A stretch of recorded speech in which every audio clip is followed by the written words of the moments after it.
آئیے بڑھتے ہیں مولانا الطاف حسین حالی کی حمد کے 5ویں شعر کی طرف اور اس کو اسی آہنگ میں پڑھنے کی کوشش کرتے ہیں۔ تو ہی نظر آتا ہے ہر شے پہ محیط ان کو، تو ہی نظر آتا ہے ہر شے پہ محیط ان کو، جو رنج و مصیبت میں کرتے ہیں گلا تیرا۔ تو اس سلسلے میں آپ کو بتاتے چلیں کہ ہم نے جو آپ کو بتایا کہ شاعری کو درست آہنگ میں جو ہے وہ پڑھا جاتا ہے اور کسی نہ کسی طے شدہ آہنگ میں لکھا جاتا ہے، اس بارے میں بہت ساری معلومات آپ آگے چل کے بھی حاصل کریں گے، کیونکہ ابھی اب نویں جماعت میں ہیں تو اس لیے ہم جو ہیں ان منہ شگافیوں کی طرف یعنی کہ ان باریکیوں کی طرف ہم نہیں جا رہے جو کہ اگلی کلاسوں میں آپ سمجھ سکتے ہیں۔ تو یہاں تک ہی اکتفا کریں آپ کہ اس کو اس آہنگ میں پڑھنا سیکھ لیں، جب آپ اگلی کلاسوں میں جائیں گے اور آہستہ آہستہ آپ کی ذہنی استعداد میں اضافہ ہوگا تو بہت ساری پرتیں جو ہیں وہ اتریں گی اور کئی نئی باتیں آپ کو پتہ چلیں گی۔ تو سب سے پہلے حوالہ متن میں نظم کا نام آپ لکھ دیں گے، شاعر کا نام لکھ دیں گے، اس کے بعد تشریح کا آغاز آپ ان الفاظ سے کر سکتے ہیں کہ اس شعر میں شاعر خدا کی قدرت کو ایک خوبصورت انداز سے بیان کرتا ہے۔ وہ کہتا ہے کہ خدا کے ماننے والوں میں ایسے لوگ بھی ہوتے ہیں جو بعض اوقات حالات کی خرابی سے تنگ آ جاتے ہیں، ان کی زندگی میں اتنی مصیبتیں آتی ہیں کہ صبر کا دامن ان سے چھوٹنے لگتا ہے، اس حالت میں وہ اپنے مالک سے دعاؤں میں گلہ کرنے لگتے ہیں۔ شاعر کہتا ہے کہ جو لوگ خدا سے گلہ کرتے ہیں، شکایت کرتے ہیں، دراصل وہ بھی خدا کے ماننے والے ہوتے ہیں۔ وہ اس بات پہ پورا یقین رکھتے ہیں کہ خدا ہی ہے کہ جس کے دم سے جو ہے آسانی بھی آتی ہے اور مشکل بھی آتی ہے۔ تو جو لوگ بظاہر ایسا لگتا ہے کہ خدا سے کوئی شکوہ کر رہے ہیں نعوذ باللہ، تو وہ بھی خدا سے امداد طلب کر رہے ہوتے ہیں، وہ خدا سے یہ درخواست کر رہے ہوتے ہیں کہ اے خدا یہ مصیبت تیری طرف سے آئی ہے اور تو ہی اس کو ٹال سکتا ہے۔ تو اس طرح وہ اپنے مالک کی قدرت کاملہ کا اقرار کرتے ہیں۔ آخر میں آپ یہ شعر لکھ سکتے ہیں کہ تیری قدرت کے آگے بس نہیں چلتا کسی شے کا، تیری قدرت کے آگے بس نہیں چلتا کسی شے کا، تیرے بندے تیرے محتاج در تسلیم کرتے ہیں۔ تو یہ شعر آپ درج کر سکتے ہیں۔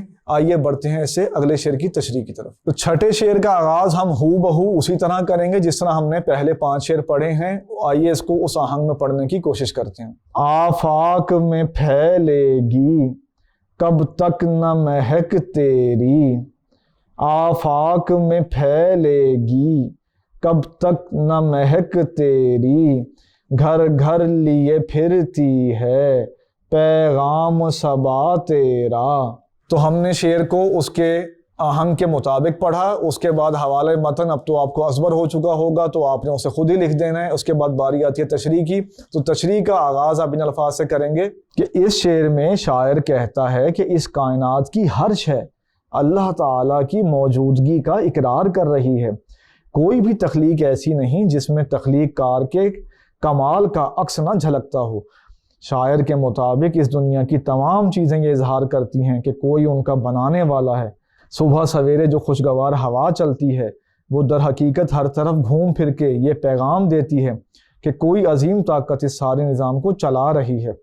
شاعر کہتا ہے کہ جب ذرہ ذرہ اللہ تعالیٰ کے وجود کی گواہی دے رہا ہے، اس کے ہونے کا اقرار کر رہا ہے، تو یہ ممکن ہی نہیں کہ دنیا میں ہر طرف توحید کی خوشبو نہ پھیلے، توحید کا پیغام نہ پھیلے۔ اس شعر کے ذریعے شاعر یہ پیغام دینا چاہ رہا ہے کہ کائنات کا مشاہدہ ہمیں خود بخود اللہ تعالیٰ کی ذات کی طرف مائل کرتا ہے۔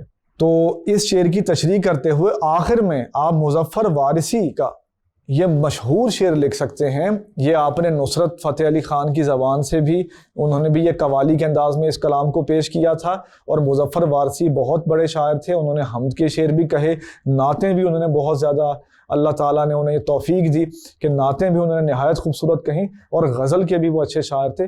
تو ان کی حمد کا یہ شعر، مشہور حمد کا یہ شعر آپ لکھ سکتے ہیں کہ کوئی تو ہے جو نظام ہستی چلا رہا ہے وہی خدا ہے، کوئی تو ہے جو نظام ہستی چلا رہا ہے وہی خدا ہے، دکھائی بھی جو نہ دے نظر بھی جو آ رہا ہے وہی خدا ہے۔ تو یہ شعر آپ آخر میں لکھ دیں گے تو آپ کی اس کی تشریح مکمل ہو جائے گی اور ایک خوبصورت شعر کا اضافہ بھی ہو جائے گا۔ آئیے بڑھتے ہیں اس سے اگلے شعر کی طرف جو اس حمد کا آخری شعر ہے۔ تو آئیے بڑھتے ہیں حمد کے 7ویں شعر کی طرف۔ سب سے پہلے ہم آپ کو یہ بتاتے چلیں کہ پیپر میں عام طور پر آخری شعر یعنی مقطع نہیں آتا، کیونکہ پیپر میں یہ پوچھا جاتا ہے کہ شاعر کا نام لکھیں، نظم کا نام لکھیں، تو پیپر والے اتنے تو سمجھدار ہوتے ہیں کہ وہ مقطع نہیں دیتے، کیونکہ وہ آپ کو خواہ نمبر نہیں دینا چاہتے کہ وہ مقطع دے دیں، مقطع میں شاعر کا نام ہو اور آپ کو نمبر مل جائیں۔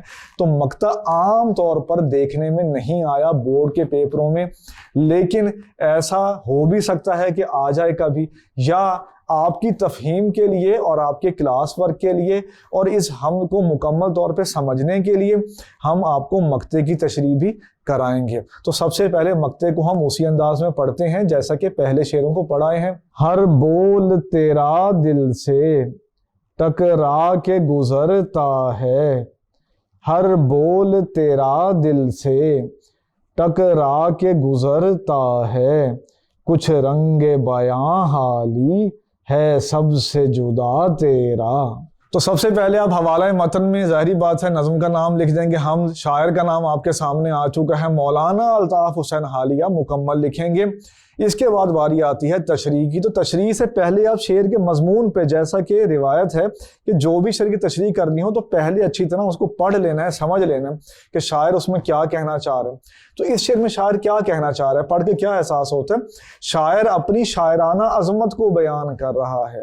تو اس کے آگے آپ لکھیں گے کہ یہ بات شعراء کے یہاں عام طور پر دیکھنے میں آتی ہے کہ انہیں اپنی زبان آوری یعنی گرپ جو ہے زبان پہ اور نازک خیالی کی وجہ سے اپنے ہنر پہ ایک طرح کا مان ہوتا ہے۔ اپنے بارے میں اس رشک اور فخر کے اظہار کو شاعرانہ زبان میں تعلی کہا جاتا ہے۔ تعلی کا لغوی مطلب ہوتا ہے اپنے آپ کو بلند کرنا یا بلند کرنا، علو سے نکلا ہے تعلی، ٹھیک ہے، یعنی بلند کرنا۔ تو شاعر جب کوئی ایسا شعر کہیں کہ جس میں اپنی عظمت کے بارے میں کچھ کہیں، اپنی کوئی بڑائی بیان کریں، تو اس شعر کو کہا جاتا ہے تعلی۔ تو ہم میں الطاف حسین حالی نے خدا کی حمد کے حوالے سے جو ہے اپنی تعلی کی ہے۔ آپ لکھیں گے اس میں کہ اس شعر میں حالی بھی اسی کیفیت کا اظہار کرتے ہوئے کہتے ہیں کہ ان کا لکھا ہوا ہر مصرع سیدھا سامعین کے دل میں اتر جاتا ہے، ان کے کلام میں خدا نے عجب تاثیر رکھ دی ہے۔ حالی کہتے ہیں کہ ان کی مقبولیت کی وجہ یہ ہے کہ ان کے بات کرنے کا سلیقہ دوسرے شعراء سے نرالا ہے۔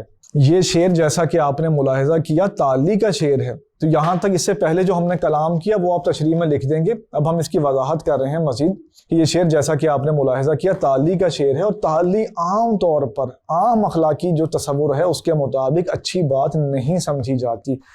اپنی کوئی جو ہے نا شان میں کچھ کہنا، ٹھیک ہے، اپنے منہ میاں مٹھو بننا یا اپنے آپ کو بڑا کر کے پیش کرنا اچھا نہیں سمجھا جاتا، لیکن اس میں حالی نے خدا کی حمد کے حوالے سے ایک تو اپنی تعلی کی ہے، اس پہ فخر کیا ہے کہ میں خدا کی حمد کر رہا ہوں اور اتنے جو ہے ڈوب کر رہا ہوں، اتنی محبت سے کر رہا ہوں کہ ہر صاحب ایمان کو میری جو حمد ہے اس کے شعر پسند آ رہے ہیں۔ دوسری بات ہم آپ کو یہ بتاتے چلیں کہ اردو کے اساتذہ نے، یعنی جو اردو کے شعراء گزرے ہیں، بڑے بڑے ادیب گزرے ہیں، وہ چاہے 17ویں صدی کے ہوں، 18ویں کے ہوں، 19ویں یا 20ویں صدی کے ہوں، انہوں نے اردو زبان کی رفعت کے لیے، اس کی ترقی کے لیے اتنا کام کیا ہے کہ اگر وہ کہیں اس بات کا اظہار کر بھی دیں کہ وہ بڑے شاعر ہیں یا بڑے ادیب ہیں یا انہوں نے کوئی بڑی خدمات انجام دی ہیں، تو یہ تعلی نہیں رہتی، یہ اظہار حقیقت بن جاتا ہے۔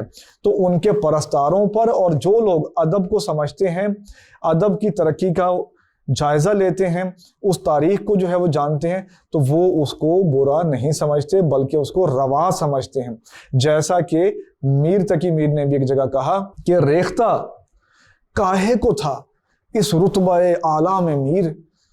ریختہ اردو شاعری کے لیے یہاں استعمال ہوا ہے۔ ریختہ کاہے کو تھا اس رتبہ اعلیٰ میں میر، جو زمین نکلی اسے تا آسماں میں لے گیا۔